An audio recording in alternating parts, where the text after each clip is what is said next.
I'm here to be the manager of Manchester United, not the coach. What do you think is going on here? And bearing in mind that Enzo Maresca has just left Chelsea, a month on from starting to challenge, it felt like, the executive at the football club. It can only be two things. It can either be about the January transfer market, that he doesn't feel like he's being backed, or the people above him are questioning the fact that he almost at this moment is flip-flopping between systems. And it started to look like he was getting somewhere, or maybe moving to a back four. He went back to the five at the back against Wolves, and possibly one of the worst performances that you'll see from a team this season against Wolves, I would say. But no matter what it is, I don't think he is in any position whatsoever to be questioning the people who appointed him. Why not? Because he's not good enough. He's not good enough to be Manchester United's manager. He's barely competent enough to be a Premier League manager right now. And that's not me being disrespectful to Ruben Amorim. I think he's been there now well over 12 months. And I think the majority of managers in the Premier League, who were all managing different other clubs at different ends of the table, would look at Manchester United and think, I'd get more points than that. I really do believe those managers would believe that. And I believe they would as well. Because this is a guy who, don't forget as well, said at one stage, this is possibly the worst Manchester United team in history. He's managing it. Well, I mean, that graphic doesn't tell a great story in terms of support of Ruben Amorim, in the fact that only Spurs, West Ham and Wolves of the Premier League ever-presence have picked up fewer points since Amorim was appointed. Forest, Fulham, Bournemouth, Everton, Brighton, Brentford, all with more. Might he argue, or his supporters argue, that he hasn't been backed enough, Jamie, when you look at what they've been able to bring in? Just 2 transfer windows.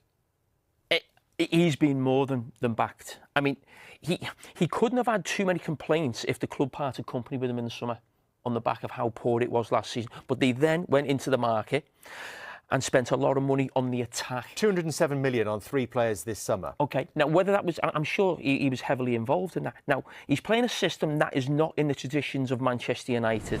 So there was no way they could recruit all the attacking players and the wing-backs and maybe the centre-backs that he wanted. It was going to be over a long-term plan in terms of windows.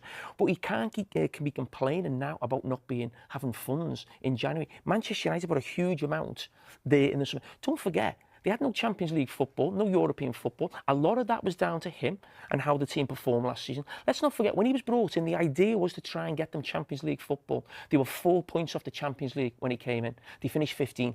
So when you talk about a lack of funds, that was down to him and the team and the players. And there was no way that he's going to get everything that he wants in one window. I just wonder if some Man United fans would support him when you think how sort of fragile the bench seemed today, the lack of options that are at his call right now. And yes, the AFCON plays a little bit of part in that. There are injury problems as well. But you say yourself constantly, they don't have players in central midfield that challenge other top teams. Maybe that's what he feels that he really needs right now to give himself a fighting chance. Well, of course they need better players, but it can't come in one window. And he decided to go with the attacking players, or the club decided to go with the attacking players. They could have gone with one midfielder, one attacker, one wing-back. They didn't. And that's maybe going to come in future windows. But the people he seems to be having a go at, you think of Carragher and Jason Wilcox. They're the ones who brought him in, and they're probably in some ways fighting in the summer to keep him in a job. I'm sure Jim Ratcliffe's looking at that situation thinking, you've brought this guy in, he doesn't play the way Manchester United have done of the past, the results are horrendous. What is this? What's this about? But he also said, so Jim Ratcliffe said, we're going to give him 3 years and we'll find out about him. That was his idea. That was just to calm the talk of the press about him being Well, sacked. how did you think this ends now? I think what I said about Maresca rings true with Amorim, in that this could be over very quickly. But Maresca was in a much stronger position to challenge his board or his owner than he was. He won the Club World Cup. He got the team into the Champions League. He did everything he was asked to do last season. Champions League football, won the European trophy, Club World Cup, won, done. I still didn't think it was acceptable to challenge the people above him.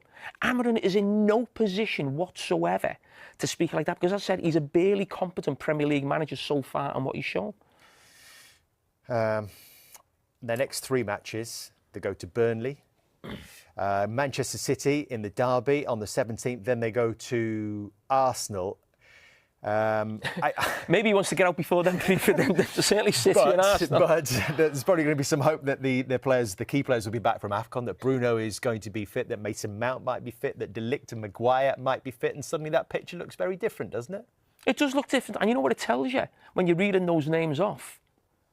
It's not the worst squad in the world as what he painted them at times last season. And he should be doing a lot better than the results he's getting. Hence why I'm saying he's in no position whatsoever to be calling the shots to people above him. No one looks at that squad and thinks it's, challenging for a title or a guaranteed Champions League position. But having no European football this season, they should be challenging. Jamie Carragher has sparked fresh debate over Ruben Amorim's future at Manchester United after addressing growing sack speculation around the Portuguese manager.